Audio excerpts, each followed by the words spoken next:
Hey YouTube, this is Coach Linda, and I'm coming to you today with Friday's edition of Glimpses of Destiny. Um, Monday we talked about getting started. That was the first day of our show, so we thought it was befitting to talk about getting started. And Tuesday we talked about removing the boundaries, and Wednesday we talked about what is my pain, and Thursday we talked about what is the resolution, and today I want to talk about getting spring cleaning. Sorry, I want to almost say getting started, but we already talked about that. Today I want to talk about spring cleaning because I think it's so. When you think about the word spring cleaning, you start to think about cleaning your house, and the work that is, and how you go from top to bottom, in and out. You just clean up your house and wash and throw out old clothes and get rid of stuff and you're qualifying why you need something and why you don't need something. So you're giving stuff to Goodwill, you're throwing stuff away, maybe you're giving stuff, having a garage sale and trying to see what valuable junk you have and all of that stuff. um and although that is something that needs to be done, you need to make sure that your physical living space and your workspace is clean and free of clutter. Your garage, all of that. I want to talk to you about something else, and I want to preference it by saying this. When I was a young adult, I went to Italy on a missionary trip. And, in the little packet that they send you, they said only bring two luggages. And, me and my crazy self, I just had a lot of clothes, and I just felt like I needed to wear everything that I had. And so, and I was going to be there almost a month. And so I just didn't see, I was changing my clothes two, three times a day. I couldn't see how I would go to Italy and wear the same thing all day long. And I'm in Italy, that isn't that a fashion capital? No, I can't do that. And so, silly me, crazy me, ended up packing about 5 bags. And the guy that was over the troop, he was so wise in this that he was like, okay, well, Linda, we'll see what happens. I think everything's going to be fine. Um, but he did tell me that, here we have people that help you with your luggage. Over there, you got to carry it yourself. Okay. Hmm. Maybe it wasn't a good idea to have 5 bags. But I'm thinking, it'll be okay. It'll be okay. And so we get on there and we drop off we stop off in Germany. Didn't have to really deal with my bags there.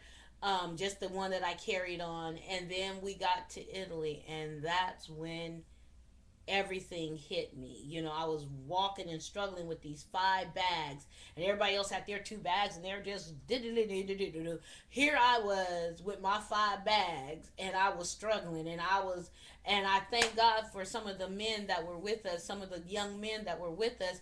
They only had 1 bag. So they're like, here, I'll take your bag, and I'll take your bag. And so I was able to give my bags away to them, and they helped until we got to the hotel, and they helped me put them in my room and stuff like that. And then you have the baggage guy, the what do you call those, the I can't even think of what they call them, the bus person, you know what I'm trying to say. Yeah, that person. We had him, and he came, the bellhop, that's it. He came and he helped us and stuff like that. And it didn't hit me until, I don't know, about 12 years later. I was teaching a course a couple of years ago on, well, it might be over 12 years, almost 20 years. Well, yeah, yeah. I was teaching a course, and I was sitting. I know I just gave my age away a little bit. Yeah, I don't care. I was sitting, I was in a class, and we were having an empowerment day for our singles. And in there, I had to teach on getting rid of baggage. And I brought up this story. And in the story, I kept saying, I kept giving my baggage away. I kept giving my baggage away. And there was an epiphany. I was giving my baggage away, and it was a physical thing that I had did, and I didn't even realize what I was doing at the time, that I was learning a life lesson on how we carry emotional baggage, how we carry mental baggage, how we carry physical baggage, how we carry baggage in our life, social baggage, financial baggage. We carry this baggage in our lives, and our lives become cluttered with stuff. And so, yes, your physical area, living area, your office, and all of that should be cleaned out and free of and decluttered and free of clutter. But what about your mind? What about your heart? Are you decluttering that also? Are you forgiving the people that you need to forgive? Are you releasing things? Are you holding on to resentment and unforgiveness and bitterness and rage and anger and disappointment and frustration and are you holding on to all these negative things and carrying them around from relationship to relationship to relationship, from job to job to job, and now you're trying to do your own thing and you got all this baggage, and people will carry it for a time because they want to see you succeed, so let me help you, let me try to support you, but eventually they're going to realize this is not my issue and they're going to give it back to you, and you eventually are going to have to deal with it. So if there's people in your life that you have not forgiven, and let's flip it, if there's people in your life that haven't forgiven you because you were the one that hurt them. And I know some of you are like, well, Linda, you don't understand what they did to me. I do understand. I've gone through my own stuff. You understand me?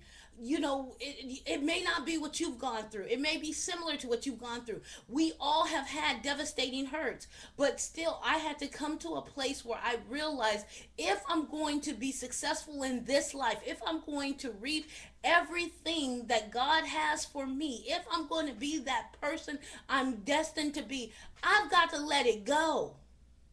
Because that person's over there dancing, smiling, laughing, having a good time, and I'm sitting in my corner going, if them people only knew what they did to me, they wouldn't even be over there talking to them. And I'm just nasty, having a nasty attitude. I'm the only one miserable at the party because I want them to know that. And then when someone come up, what's wrong with you? Well, you should have seen what she did to me 5 years ago, and she over there acting like nothing had wrong. Let it go. You're only holding yourself back.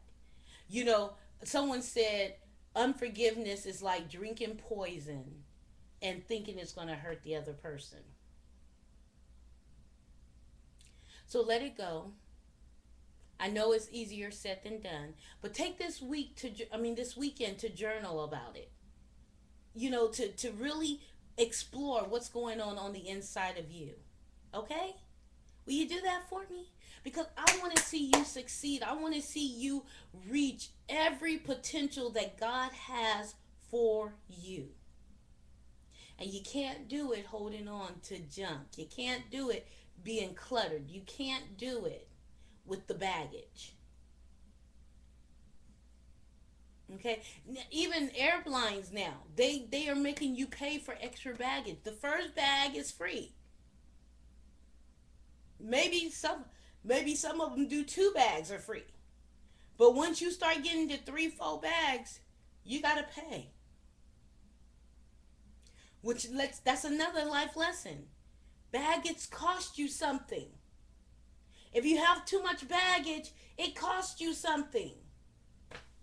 Don't let it cost you your dreams. Be blessed, be encouraged. See the invisible, achieve the impossible. Until Monday.